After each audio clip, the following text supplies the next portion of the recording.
pleasure here to present on 8th and 9th Streets. You just heard a little bit about that during public communications, and so we wanted to give you a little bit of information today. This is an information briefing. We're not asking for any decisions today. For the record, did I say my name already? Okay, good. All right. Apparently everyone's ready for a few weeks off. Mentally. Yes, absolutely. So today we're going to go over what are the existing conditions on the road. What does the environment actually look like out there? Talk about the history of the request for traffic calming on this road or on these roads, and then talk about some proposed next steps. So I wanted to take us back just a little bit to the history here of the North End. Back in the mid-90s, there was a conversation with the neighborhood that lasted about 2 years, in which there was a discussion and determination to convert what was an stop controlled grid into an alternating stop grid. During that time, it was determined that certain streets would provide a through roads or throughput for the neighborhood, primarily connecting what is an uncontrolled hill road at the north, the foothills, down to State Street and the downtown Boise area. 8th and 9th Street were two of those roads where it was determined that this would occur. Want to just highlight for the commission, in looking at these, with the exception of Harrison Boulevard, every street that you see up here in orange has received some level of traffic calming already, including 8th and 9th Streets, and we'll talk about that. So existing conditions on the road. This is based on our observations as well as the analysis that has occurred. As noted, on Longfellow, or on 9th Street, we do have Longfellow Elementary School. So there is an identified school zone with flashers. The speed limit is 20 in that section. These 8th and 9th Street provide direct access to some of the most popular trails within the rails the roadway. Rails to trail. What is the phrase? I'm getting mixed up here. Bridge to rivers. Thank you so much. Woo. Yep, that break is sounding nice. Ridge to Rivers trail system, Holes Gulch and Camel's Back are some of the highest ones there. You also have the park at Camel's Back, which is really, as noted by the neighborhood, really becoming more of a regional attractor. The 8th Street in particular provides direct access for the Boise Heights neighborhood. So all the housing, I'll just go back here, all the housing and the roads there up to on the right-hand side of the screen, all of those houses filter down to 8th Street. Wrong direction. As well as noted, there is existing traffic calming on the streets. There's speed bumps on both 8th and 9th Street. They're currently broken up about every other block there. There's on-street parking, which provides for a narrower roadway, as well as street trees along the entire thing. So within the toolbox of what we have there, there's some good traffic calming there. And really what we see is that results in the speeds that you see there in the middle. As noted, the speed limit is 25 miles per hour on that road. On 8th Street, less than 5% of the traffic is going over 29 miles per hour.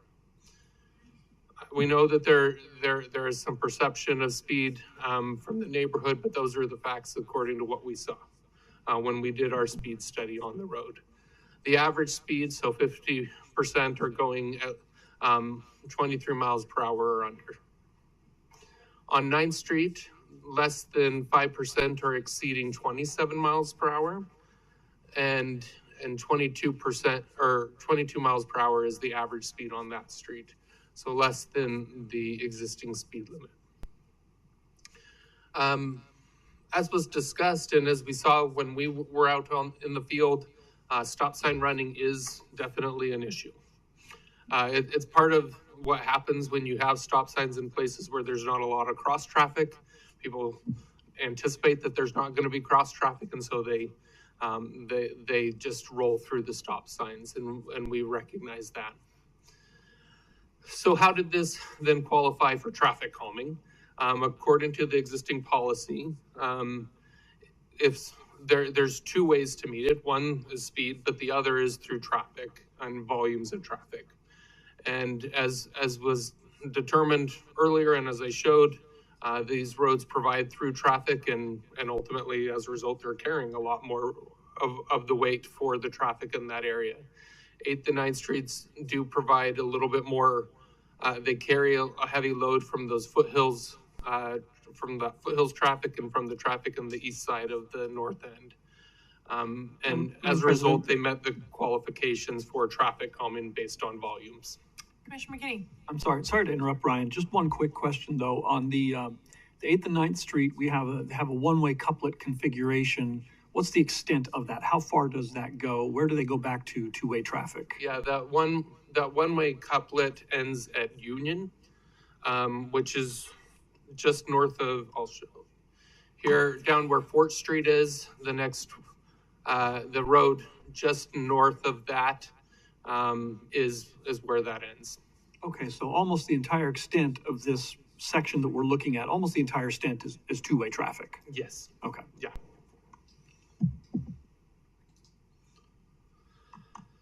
So let's talk about the history of the request from the neighborhood. We received a request for 8th and 9th a little bit separately, but ultimately both occurring in early 2021. The neighborhood then proceeded with the petition process under the existing policy. That was submitted. It was deemed to be successful. Recognizing the value of these streets and the attention that would be placed on this, our traffic engineering team didn't feel like this was a standard traffic calming request, and so they handed it over to planning to look at and consider for the integrated 5-year work plan. I was still in planning at that time, and Tom Laws and I met with those leading the petition process and leading this effort in summer of 2021. At that time, we discussed some options for how to move forward. The first was we could go through a concept design phase, similar to what had just occurred on 13th Street at that time, or what has happened on Kootenai, et cetera, where we get into a full process with the neighborhood and really talk through alternatives and do the public outreach. The negative of that is it takes time. It takes time to work through that process and evaluate how that would look. The other option that we presented to the neighborhood is that we did have maintenance that was planned for those roads, and that we could incorporate traffic calming with that maintenance effort. And while it may not have the same level of participatory design, we would still do outreach to the neighborhood, talk about options, and evaluate what could move forward. And so that was the desired approach by those leading that effort. And so we incorporated that in the integrated 5-year work plan that was adopted that fall. Initially, that design was expected to start a little bit faster. One of the things staff really tries to do is when we do public engagement, we try to make sure that it's clear what we're talking about. If you recall, in fiscal year 2022 and into 2023, we were working on a concept design for 8th Street between Fort and State. Staff did not feel that it was in the best interest to move forward with public outreach on north of Fort Street at the same time we were doing south of Fort Street. It gets really confusing to the public when you have multiple efforts going on at the exact same time. And so it was determined that we would hold off a little bit on the design for that section, for the maintenance portion north of Fort Street.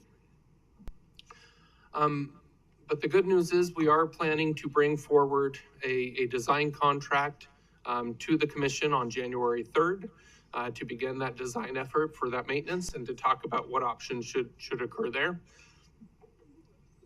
We also have identified some immediate actions. You know, it was discussed about, what kind of treatments could we apply now to look at speeding and other types of things occurring there. And these are looking at this staff as making these recommendations.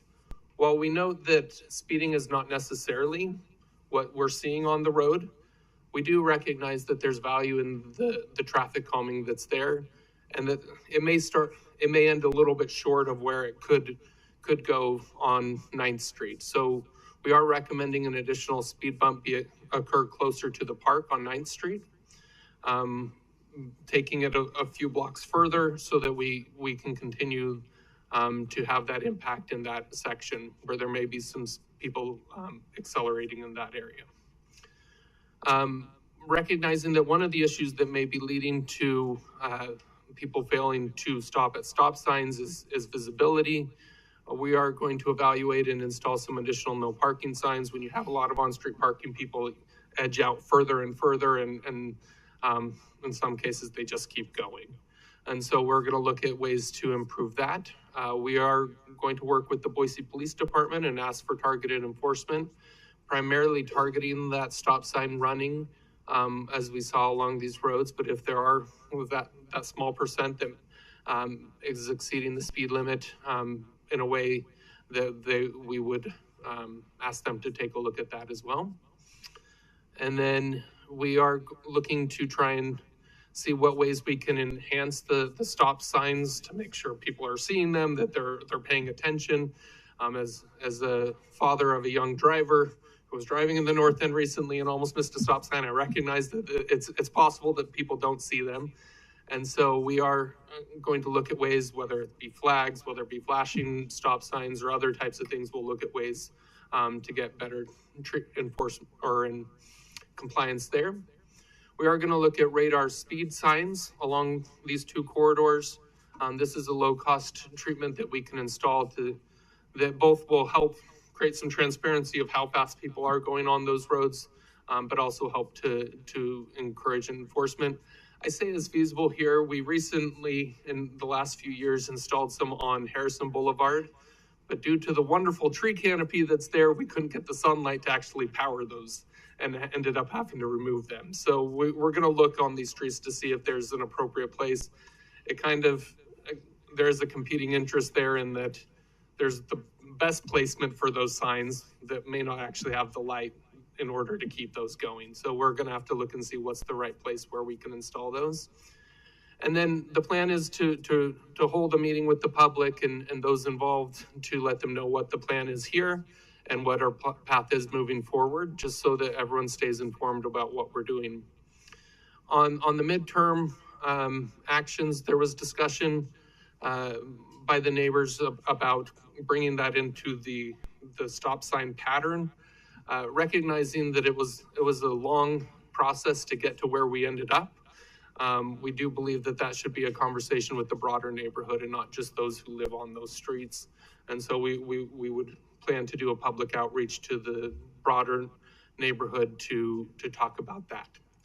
And then the plan is to get involved in the long-term process or the design process and really talk about how do we affect the infrastructure on those roadways and then implement those in the next few years. So with that, I'll stand for any questions from the commission. Ryan, so my main questions, comments are, your point about the speed. So I appreciate the data that you collected, but I'm wondering that even if folks are falling within, a decently understandable range of speed, if the posted speed limit is 25, we're hearing from folks that they're saying that's not the right speed limit. So, I've got multiple folks that I know who live on 8th Street, for example, and I forget the number of times that they've said, oh, I've had multiple cars run into my car that's parked in front of my house. Like it's a constant occurrence for all different types of reasons, whether it's intoxication or a young driver not paying attention, distracted driving, whatever. But that is a super common occurrence, which indicates to me that there is, to your point, there is a lot of complexity with the roadway, but perhaps folks are still going a little too fast given the narrowness with the on-street parking and all that's going on. So how does that factor in to these potential next steps in looking and exploring? Is a 20-mile-an-hour speed limit adjustment something that we want to pilot or evaluate in the near future? Yeah, Madam President, Commission, that's a really good question. And just from a experience perspective, driving on those streets, it's hard to go sometimes even 25 miles per hour because it is narrow there. Here's the reason why staff has had a little bit of a pause in order related to lowering the speed to 20 miles an hour there. One, the hard fought, I guess, battle or the conversation with regards to which streets are through streets and which streets are not through streets. Anytime you do anything on any street, it has the potential of pushing traffic to those other streets.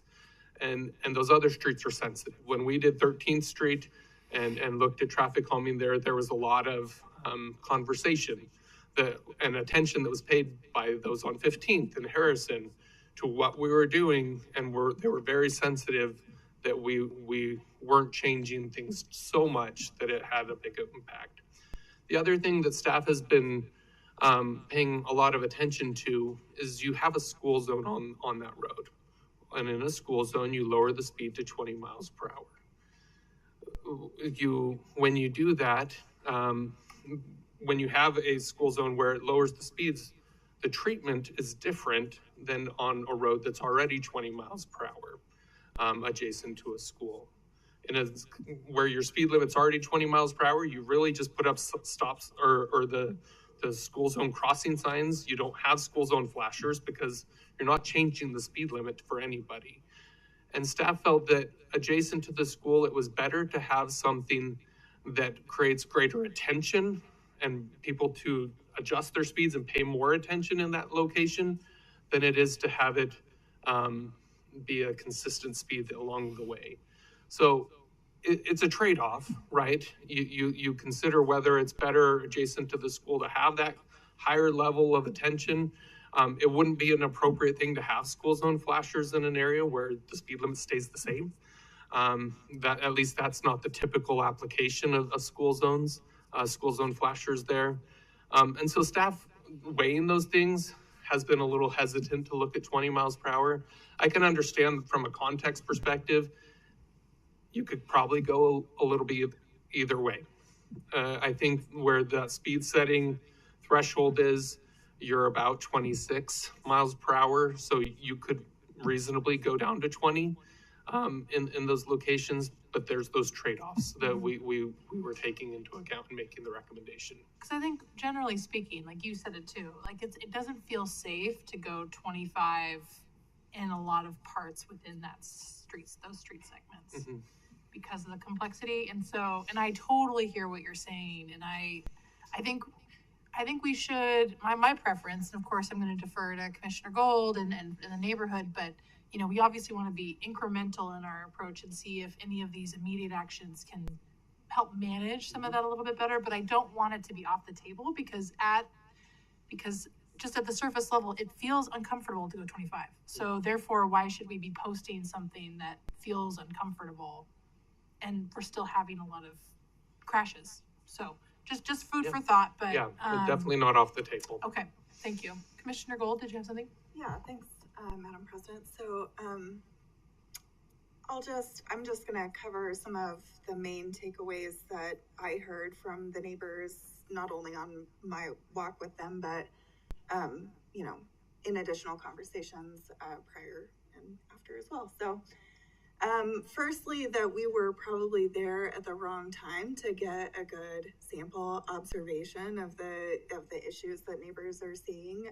We were there in the middle of the day, in the middle of the work week, in the middle of the winter, and so probably not a good time to kind of see all of the issues that neighbors are seeing and concerned about. Neighbors are wanting to see a reduction to 20 miles an hour in the speed limit. That's something that was reiterated in public comment today too. I think in addition to that school zone, there's a preschool that doesn't have a zone. There's, it's a route to multiple parks and to other schools as well.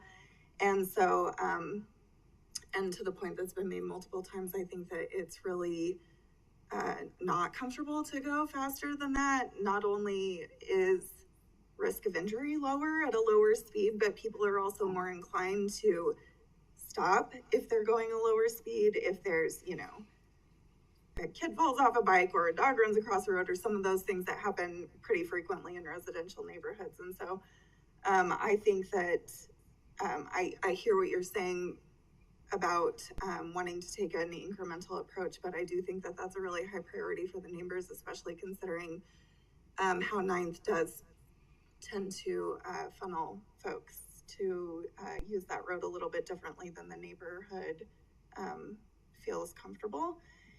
And so another point that I want to make, because a lot of the things that through this traffic calming request and, the petition and everything, those things are obviously going to be put into the larger integrated 5-year work plan project. And the neighbors are really interested in testing different options, whether that's traffic circles at intersections or curb extensions or chicanes or whatever the treatment might be. And so I just want us to keep that in mind as we move forward through the project process, that they're, open to testing temporary options and getting that feedback. And I get that, in the north end, it is a complex network. And then so anything that we're doing on these roads are have a wider impact. But that's something that I want us to keep in mind as we move forward. Are all of the things that you posted on that slide going to be done to 8th and 9th, or is that specifically on 9th? We only walked a portion of 9th, but I know that the projects and the requests apply to both streets. So, yeah, Madam President, Commissioner Gold, the intent is that we look at 8th and 9th. The additional speed bump we mentioned was on the north section of 9th. That's where we identified that, but we'll take a look at 8th as well. I just want, if I may, just touch on the temporary treatments and some of why you don't see a lot of additional ones on here of put these temporary treatments in there. As you noticed when we were out there, there's quite a bit of leaf material that gets into the gutters there that's not readily swept or swept because of the on-street parking that's there. It is an environmental concern to, one, that we aren't able to sweep that, but two, to add anything that would impede that on a temporary basis. If we look at doing bulb outs, we believe that bulb outs is a great idea. That's really the question, and the concerns in this area seem to be focused more on safety and that safety aspect, and really believe that would be a good treatment from a safety perspective. When you build them on a more permanent basis, you don't have the same issues with the cleaning, because they're on a sidewalk, they're behind, they're not being blocked, and in the gutter that way. And so that's one of the reasons why we're not throwing out a lot of those temporary, let's go put something down and try it, because we believe that it's better, that there's other trade-offs in doing it that way. Madam President, I mean, would time of year impact that? Could we consider it a temporary installation during summer months or something like that when it's not? I mean, we have years prior to those projects moving forward, so. Madam President, Commissioner Gold, I think that's a good question. Yes, you could do something on a very temporary basis to put something down. You do still have debris regardless. You'd obviously have more in the fall with the leaves and the other things that are there. And so could something be done in the summer months to try something out? Sure, that could occur. And just one more point about the 20 miles per hour is that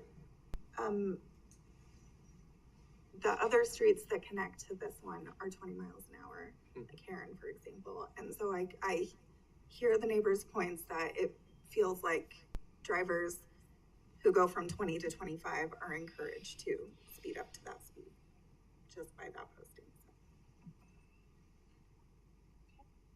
Madam President, Commissioner Hanson. just I agree with Commissioner Gold. I'm not going to repeat those. I'm glad you said bulb arts are so important.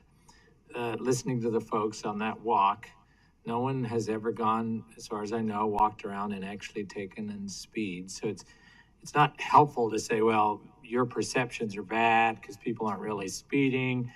It's the perception of safety. It's which you understood, and the stories, the specific stories they had of not being seen by people drive through.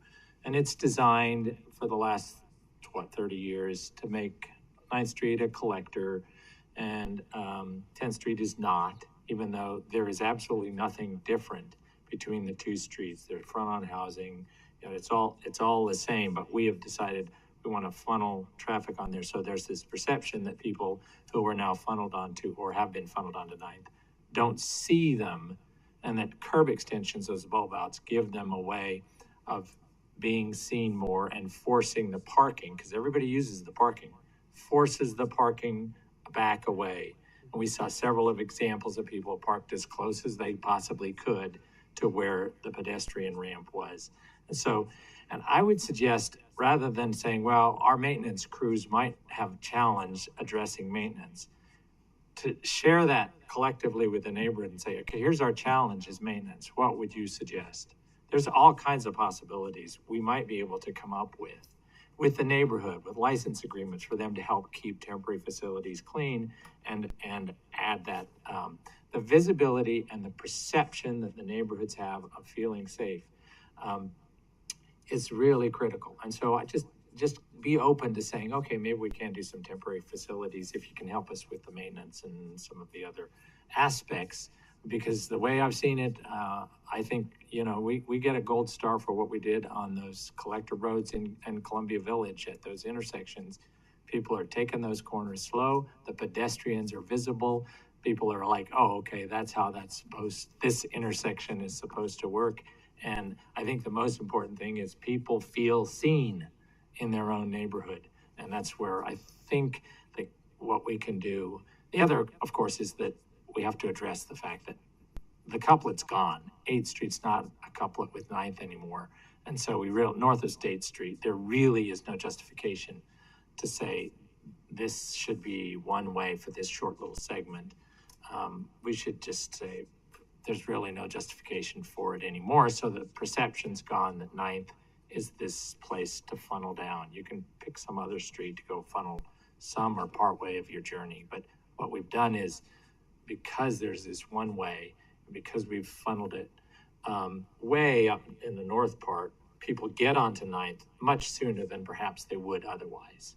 And so that the ideal grid situation where it would spread them out through lots of those blocks is sort of defeated by saying, oh, funnel on 9th. Can I just say something really quick? So Ryan, I was just thinking, you kind of mentioned how we would need to do a bigger, community outreach process. And I think that should actually be one of the first things that we do, because obviously there's been a walk, there's the petition, but there's a lot of people that avoid 8th and 9th for a lot of those reasons. I think that would bring some clarity and re-emphasis about the things that, this is my hypothesis, that's what we've already heard would just be reinforced by doing a broader community engagement process. And we can add on that piece about the one-way pieces and making that two-way again, because I feel like that's just the bigger, I think we also need to understand that bigger picture of how does this whole, just for myself, I know Commissioner Gold has a really good sense of it, but again, what are all the levers that we can pull? What does the neighborhood think about each of those levers, and what are their priorities? And I really appreciate your point about thinking a little bit more outside the box about maybe a license agreement with neighborhoods. I know that that's something that they've brought up in the past about maintaining things in the past, and especially in that corridor with just the nature of the if you just look, I mean, all of us know when you go down there, the parking strips are super well maintained. They reflect the character of the home that they are adjacent to. I think that would be a really unique opportunity to kind of leverage maybe something that we haven't done before in terms of maintaining some temporary features. So I just want to emphasize that I think that that's something we could pursue as well. But thanks, Commissioner Gold. Your thoughts?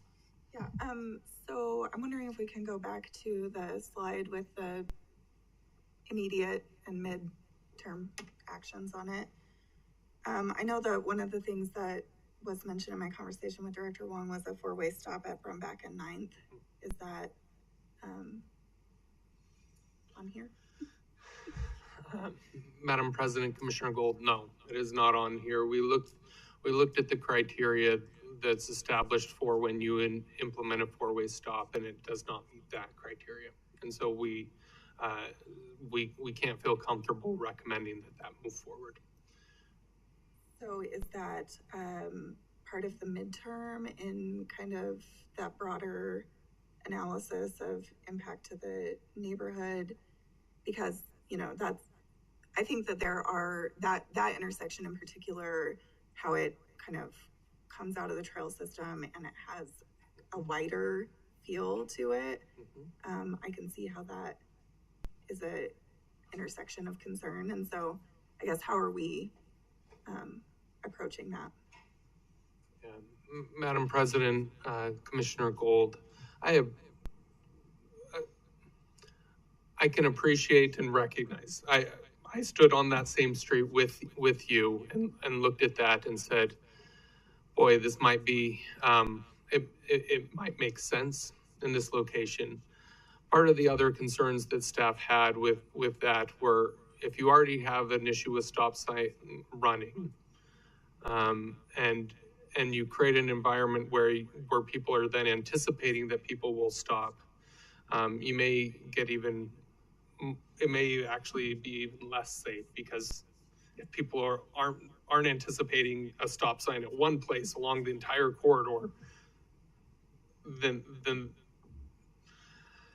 the likelihood of them stopping may be a little bit less. And then you have people who are anticipating that they will stop and going, and you have that potential. That's what staff's looking at. Again, these are staff's recommendations, and the commission, we're willing to look at different things. If the commission wants to look at 20 miles per hour on the road, we'll look at 20 miles per hour on the road. These are the things that staff felt comfortable we could move forward with immediately, and including that outreach. One of the things, just addressing what Commissioner Hansen was saying, we're not necessarily the only ones who have made these thoroughfares. That was the neighborhood's recommendation. When we worked with the neighborhood, that was the decision that the neighborhood had, that these would be that.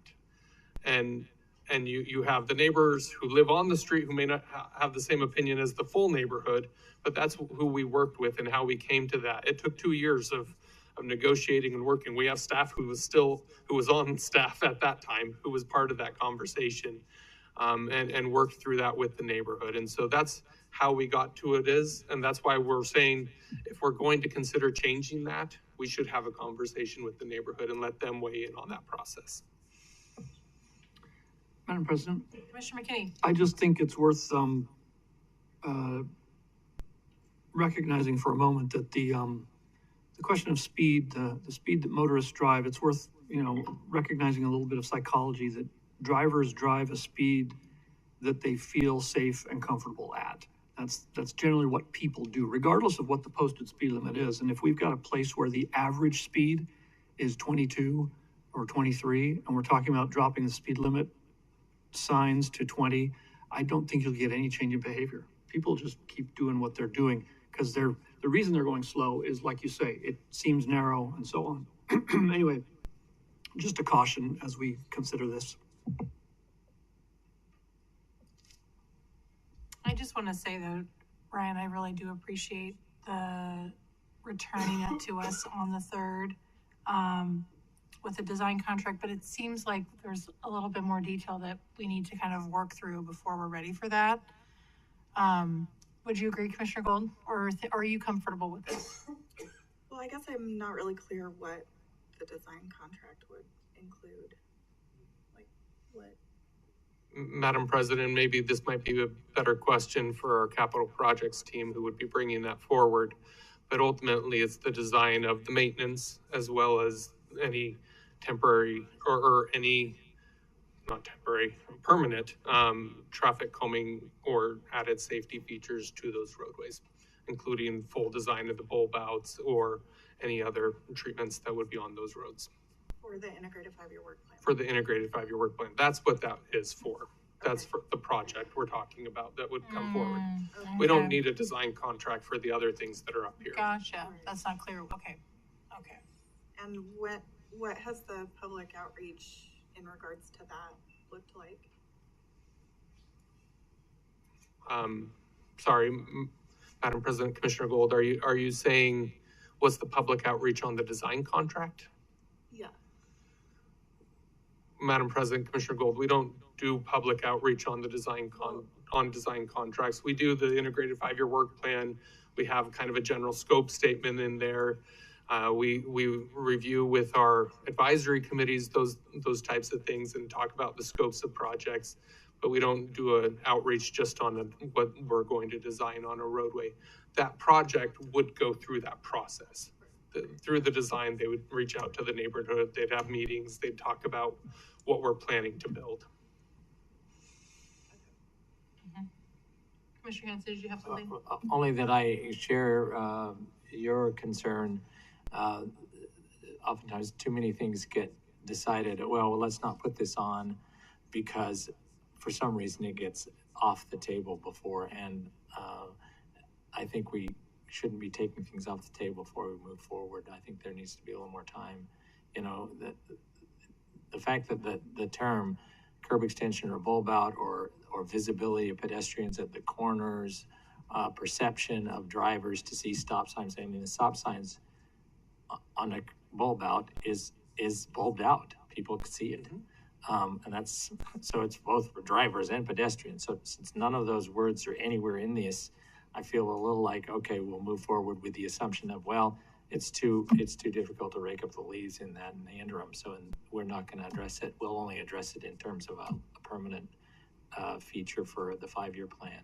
So that's why I'm just nervous about saying let's move forward, because once you start describing the scope of work for a design contract, things get eliminated before a little too soon. Would, Madam President, Commissioner Gold, would postponing that design contract to engage the neighborhood a little bit on some of these open questions impact the project's timeline? Madam President, Commissioner Gold, I guess from point of clarification, I don't think we're saying anything's off the table, with the exception of an all-way stop at this point in time at Brumback and 9th Street. From a federal guidance perspective, it would not be a safe or appropriate treatment there. That's the only thing that staff is saying that we would feel very uncomfortable doing. Everything else is still on the table from our perspective. We just recognize there are trade-offs. What we're trying to put forward here is what can we do now while that design moves forward that could inform that process, that could help guide that process. That's what our immediate actions are. That design contract is really just to get the ball started. So we can hire our contractor, they can go through the process. It talks about the public outreach that will shape the design of what we put down on the road. We're just talking about what can we do now to address that in the interim until that work can occur. And that's what this list is intended to show. If there's things that come out of the process now, as we in the immediate and midterm before permanent improvements are done, that design can be adjusted through that process.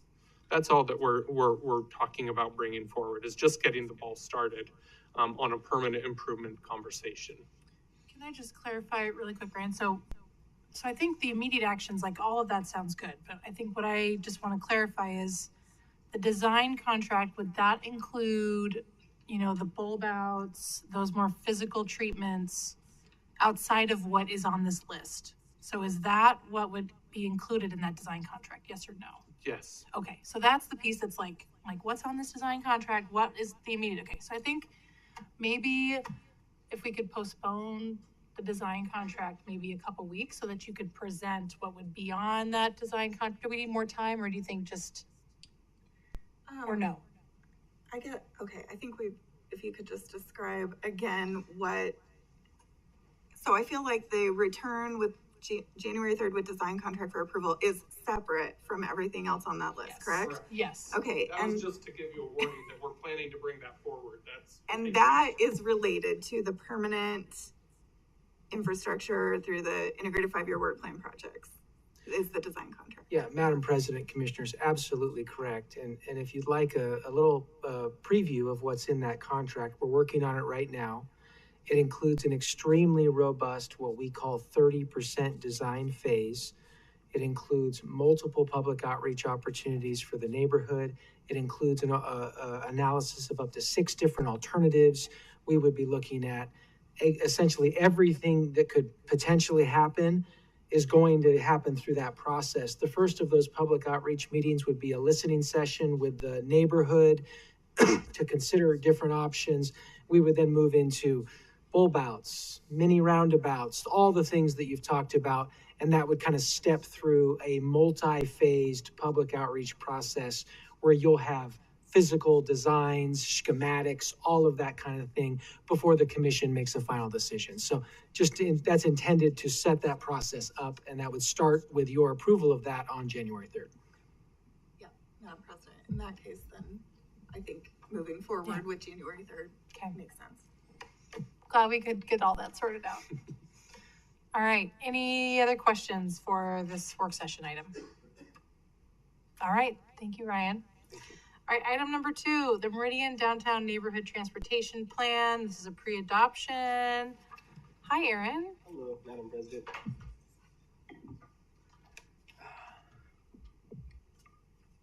Good afternoon, Madam President and the Commission. My name is Aaron Williams, Senior Transportation Planner for ACHD.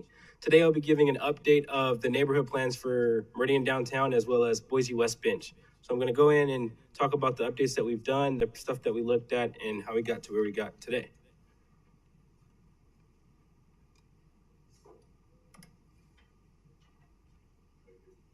Is it clicking?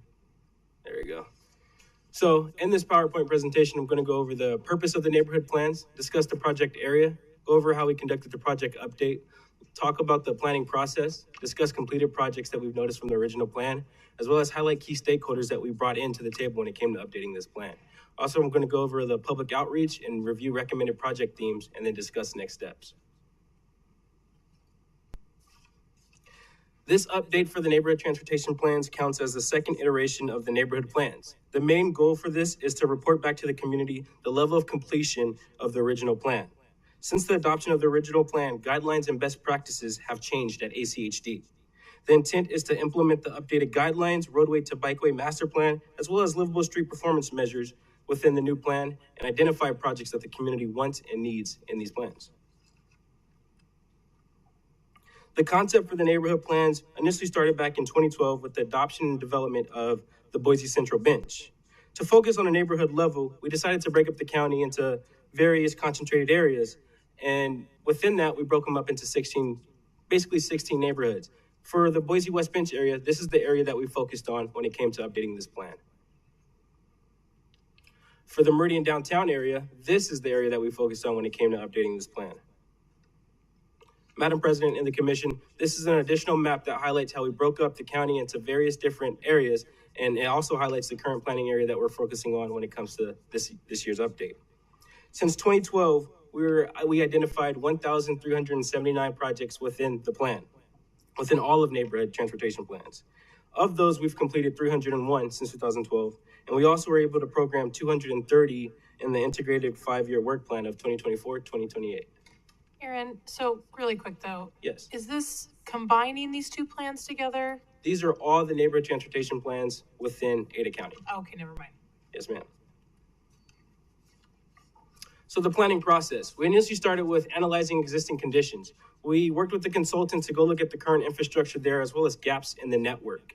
After that phase, we went to the review phase. Here, we reviewed previously recommended projects from the 2012 and 2013 Neighborhood Transportation Plan. From that point, we went to develop draft recommendations. At this point, we brought in key stakeholders and got their input to see what they were missing or what they wanted in this update. Following that, we went to the public to get the public's input. At this phase, the public was able to provide insight about various projects that they thought should be in the plan, as well as highlight things that we did in the past. After we left the public, we went to refine the recommendations and evaluate the priorities. So with the list of all the projects that we received, we broke them down and evaluated them on a scale of high to low when it came to priorities. Now that brings us to the subliminal phase where we currently are today, submitting the HCHD for commission for review. In the 2013 West Bench Neighborhood Transportation Plan, the original plan called out for 35 intersection and crossings, 49 bicycle projects, as well as 80 pedestrian projects. Of those, we've completed 33 projects overall, which included 18 pedestrian and bicycle projects, as well as 15 roadway and intersections projects. We spent about $58 million in this project area. Madam President of the Commission, here also is a map of the completed projects that we've done within the project area. For the 2012 Downtown Meridian Neighborhood Transportation Plan, the original plan called out for 2 intersection crossings, 39 bicycle projects, as well as 48 pedestrian projects. Of those, we've completed 12 projects overall, which included 9 pedestrian and bicycle projects, as well as 3 roadway and intersection projects. We've spent about $32 million in this project area as well.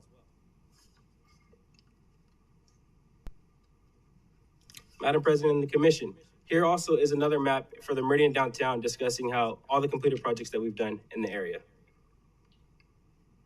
Commissioner Goldthorpe. Does that it looks like that includes the split corridor project, correct? Yes, sir. Okay, thanks. Yep.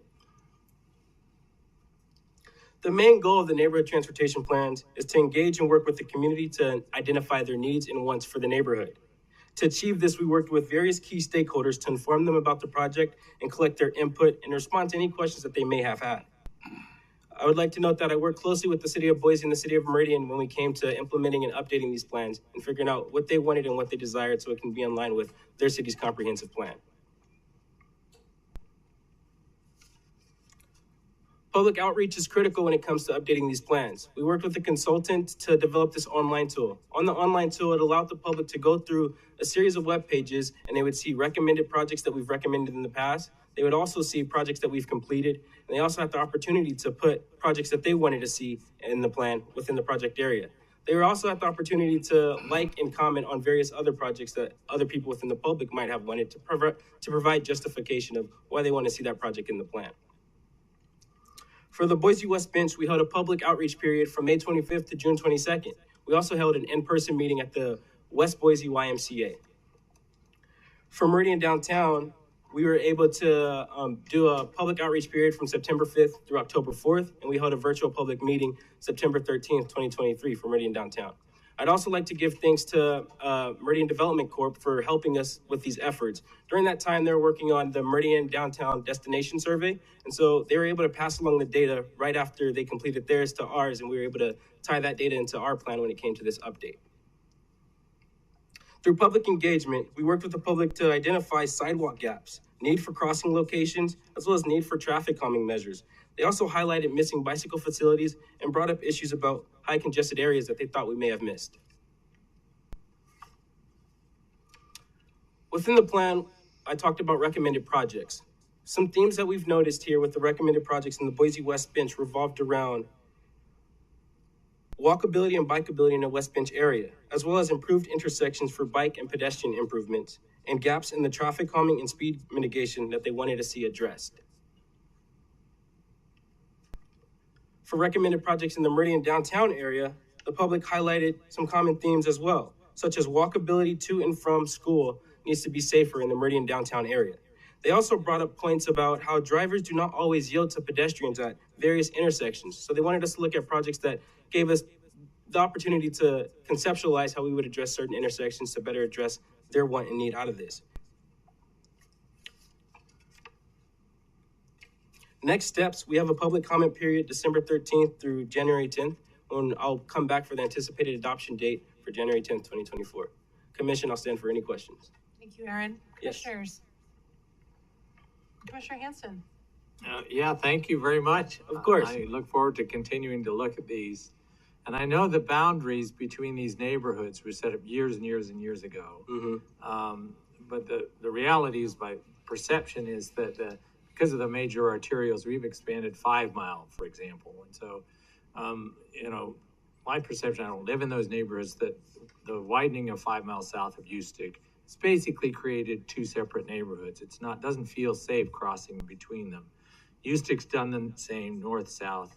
It's just like, that's a mobility corridor now, basically functions that way. So it's a huge challenge, and that anything will affect anything to try and encourage people moving back and forth. But sort of the investment has been made in these, and I'm going to call them mobility corridors. I know we don't designate them that, but they're big, wide 5-lane facilities that carry a lot of car traffic, or encouraged to carry a lot of car traffic.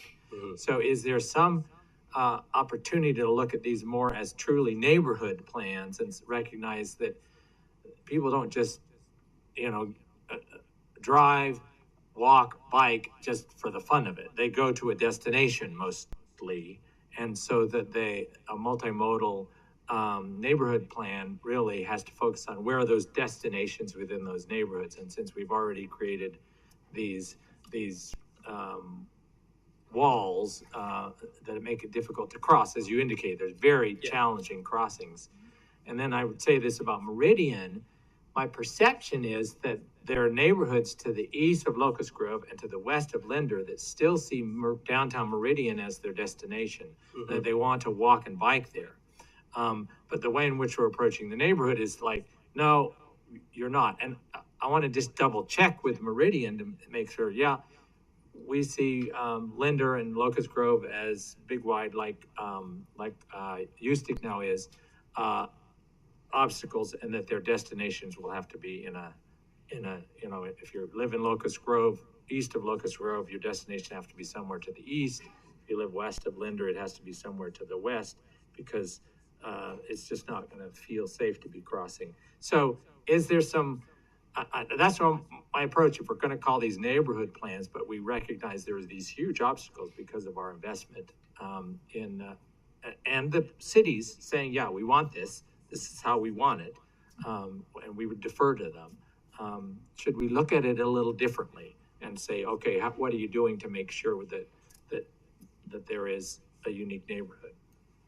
So to answer your question, are you basically seeing how we break up the neighborhoods within the Ada County, like overall, and providing connections to and from hotspots?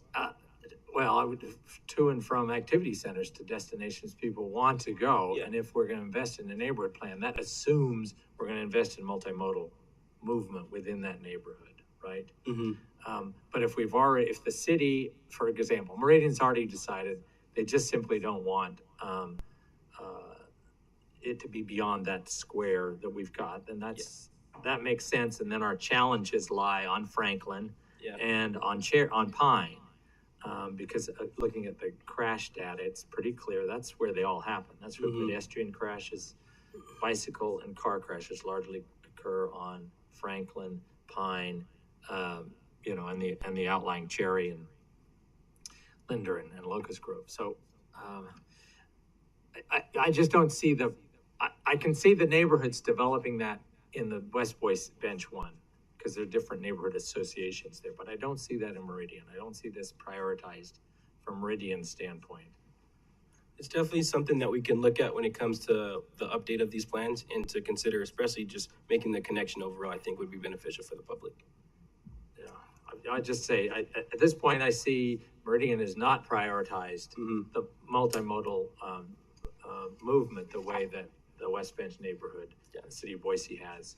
And so it's really about prioritization and respecting the preferences of those neighborhoods. So when we set our priorities, and not to spend too much time pursuing something the city's it's not a priority for them. Commissioner Goldthorpe? Yes, when you come back to us and we have to approve something, will it include what we've already done in the neighborhood plans as well as what's planned for the future? And if so, could you either by color or some other way separate those out? Because I'm not sure at this particular point what we're going to be voting on. So, Madam President and Commissioner Goldthorpe, we're going to be voting on, when it comes to adoption date, the approval of the plan's update. We started with the 2012 and the 2013 transportation plan. And so basically when we come to adoption, we're going to be adopting these plans to put into So what I would like to see is what the past was and what the future's proposed. Yes, sir. Okay, thanks. And Aaron, so I think all of you know this is my district, and but I think there's generally like some themes in the West Bench that, you know, for a lot of different reasons, but I just want to know where in the plan where we can highlight this, either because it doesn't really fit nicely in the map. Mm-hmm. But like there's an enormous amount of substandard bike lanes where they don't exist, or they're they're not meeting the mandatory threshold. There's a lot of those pinch points. I think of Ustick and Cole, and I mean, I think of Cole, like lots of chunks along Cole as well. There's just so many along the arterials, and so how can we make sure that that is a part of this plan as well? Making sure that when we are updating or chip sealing, like we're going to be making sure that those bike lanes are no longer substandard.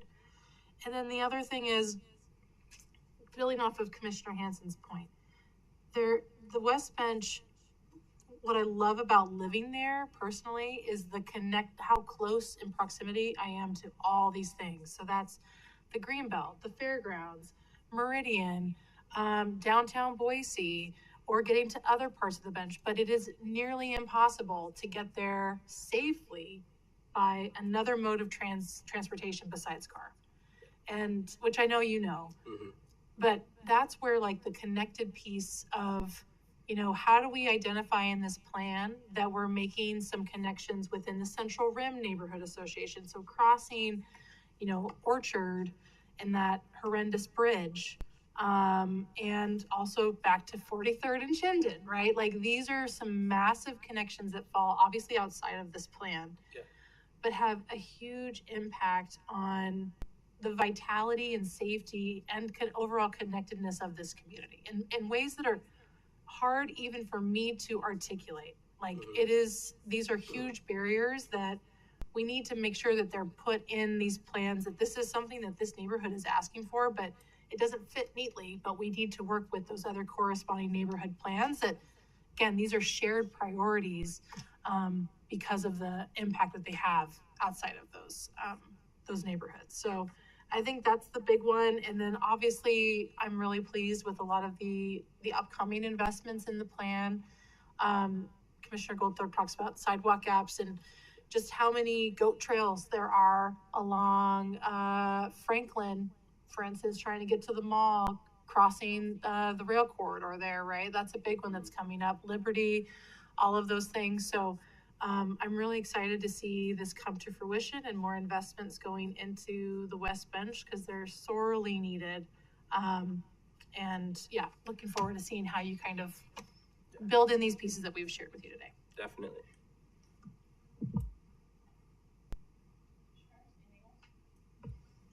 I just want to say thank you. I'm gonna, I know you've listened to the plans I've got several neighborhood plans in the areas I represent, and I will largely defer and hear from Commissioner Pickering, Commissioner McKinney, on what is it they're hearing and what is it their priorities are for their neighborhood plans before I vote to approve one or the other. And I agree with the connectivity outside of the planning areas that we've somewhat arbitrarily drawn these lines around.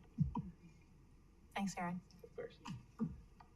All right, if that's it, we'll move on to, so that was items 2 and 3, excuse me. So we'll move on to our last one, the bike box pavement markings and ACHD implementation presentation by staff. Welcome, welcome.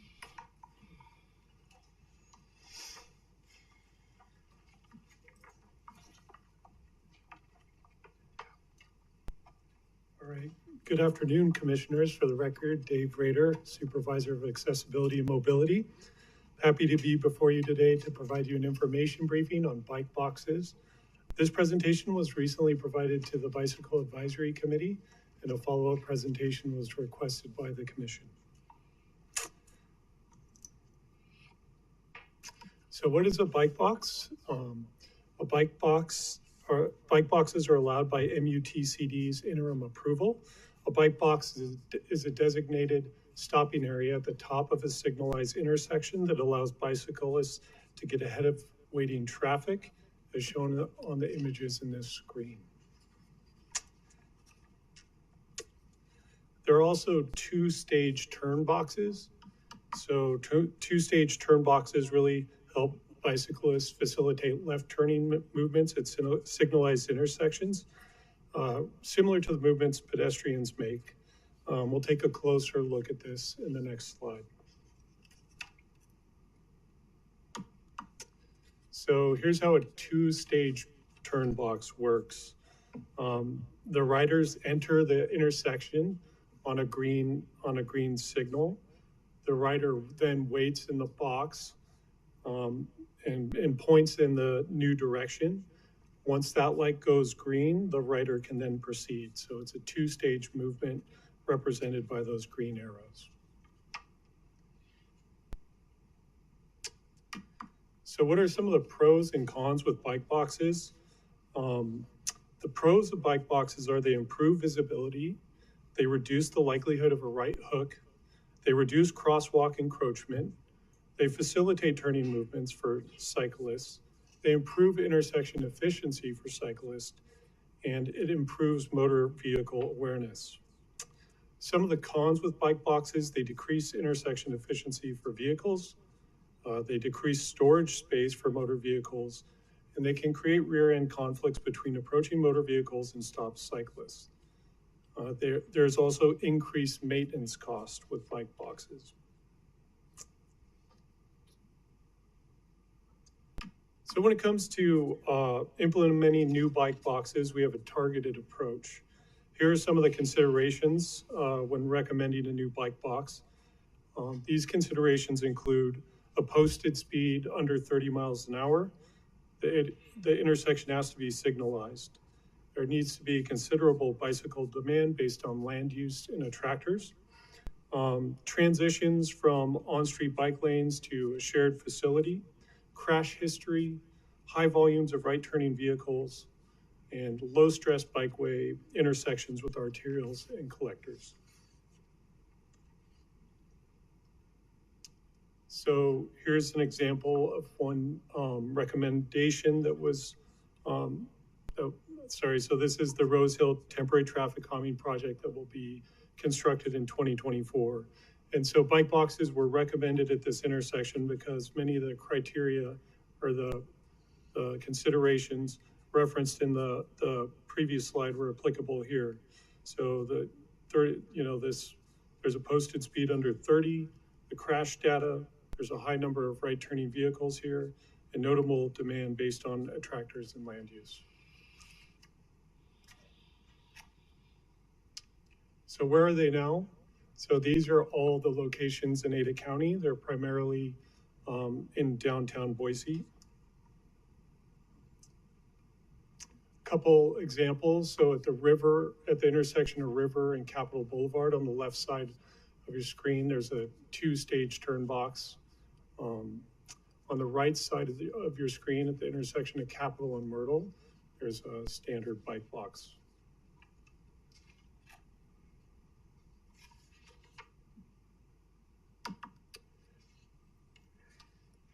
So ACHD's conducted some educational outreach on bike boxes. Some time ago, we did the Get Behind It bike box campaign. You can see the pamphlet there on the left. Staff was on site at the intersection of Myrtle and Capitol, handing out pamphlets in water bottles with the Get Behind It campaign logos. We also have information about bike boxes in our bike map, and we provide information on our website.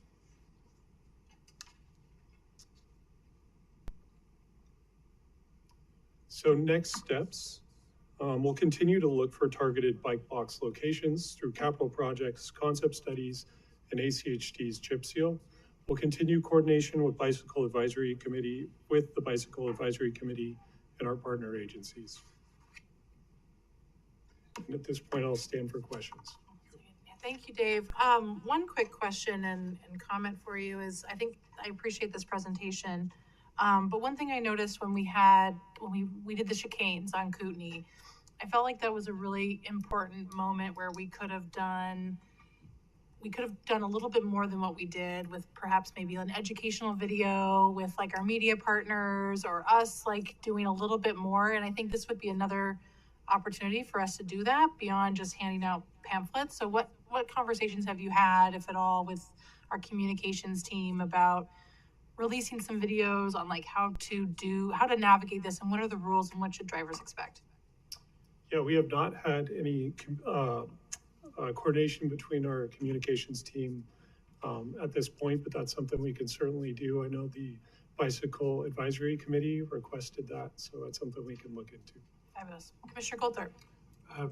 Just to go along with that, and because I was in attendance at that meeting, I'm thinking this is all going to be kind of a bad joke if we don't really emphasize the training the public aspect of this, because someone's going to say, hey, it's my constitutional right to make a right turn, and I don't care what's there or what its color is, I'm going.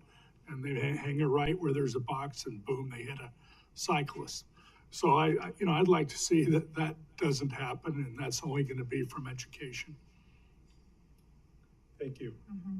Yeah, we also have the Let's Get There Safely educational campaign. We have an annual budget for that, so that's something we could also use to supplement education for bike boxes.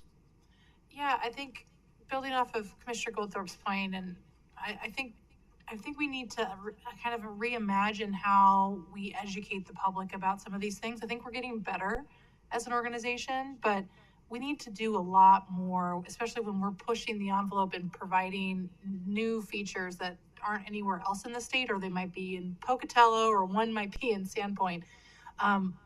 Most drivers don't know what this means. And so, and there's obviously new people that come in all the time. So, and when I'm saying like a campaign, I'm not thinking a one video type of thing. It needs to be a reoccurring thing, right? It needs to be, hey, these are some of the treatments that you can expect downtown. This is what, these are the types of driving habits, this is what this means. And same with the chicanes and other types of treatments that we're doing that we've gotten telesis about. We don't know how to do this, which of course, obviously not everyone is a transportation nerd, like all of us are, but like we have to be out front, and we can't just have, mailers or pamphlets. We've got to meet people where they're at, and that requires like those partnerships I think communications has. Okay. Madam President. Commissioner McKinney. Just a couple of quick questions, Dave. The two-stage bike box, as I look at this, it looks like cyclists who are going to turn left at a given intersection will stop in that bike box, but it's lined up with the bike lane, so other cyclists coming along behind them who are going through that intersection. Do we have rear enders among cyclists? Is there any cyclist crash problem that these two-stage bike boxes create? So that cyclist in the queue box would be their light. It would be at a red light. So the cyclist approaching the bike box would be coming to a red light as well. So I think it really reduces the likelihood that would happen, although you never know. But I don't see that as something that would happen. Okay, well, because I guess I'm looking at the instructions here. The riders enter the intersection while the signal is still green. So if you're going to turn left, you're going to stop to wait in that bike box. But other cyclists coming along behind you while that signal is green, if they're going through, then they've got stopped cyclists in front of them. That's just one thing that pops out at me. How does that work? Yeah, I think that goes kind of when we're looking at the intersection, looking at the geometry, see if these two-stage turn boxes fit well. Will they block the bike lane? So there's trade-offs to consider there. So that would be one of the things, when we're recommending a bike box, that's something we would look at. Okay. And then one other question, is there any, any data, any information about any complexity that bike boxes present as far as motorists then seeing pedestrians? So you've got someone who's going to do a right turn. They're stopped behind the bike box. Meanwhile, there's pedestrians potentially preparing to cross. The light turns. The driver, their attention might be on these cyclists in front of them and not necessarily on the pedestrians at the intersection. Is that an issue that's been looked at? What and how is that handled? What does our experience show? Commissioner McKinney, I'm not aware of any data out there on that, but I can say that with implementation of a standard bike box, it requires a no right on red. So it really eliminates that right turn conflict for both bikes and pedestrians. Well, only during the red phase. Only during the red phase. Right. So I'm wondering does it add a layer of complexity then once the green phase is entered? Now, do we have a driver distracted by cyclists in front of him or her and not, and perhaps being distracted from the pedestrians who are crossing there? Commissioner McKinney, I'm not aware of any data out there, but it's something we could look at. Okay. Thank you very much. Commissioner Gold. Thanks, Madam President. So earlier in the public comment, there was mention of missing paint related to these. Do you have any kind of insight or timeline into that? That missing paint, I think that was at the bike box at Capitol and Bannock. That was taken care of by our traffic team. Okay. So they added a left arrow in that bike box. And I just want to reiterate the point that has already been made, but I think I totally agree that anytime we put in a new treatment, that it's really important that we communicate that to the public, not only drivers who might not know how, but bicycle riders as well. Pedestrians, everybody could, use either some level of education when we put in a new facility. So just reimagining what that looks like, I think it's really important. Madam President? Commissioner Hanson. Yeah, thank you for this. I would reiterate that. I've used the bike boxes out there and found that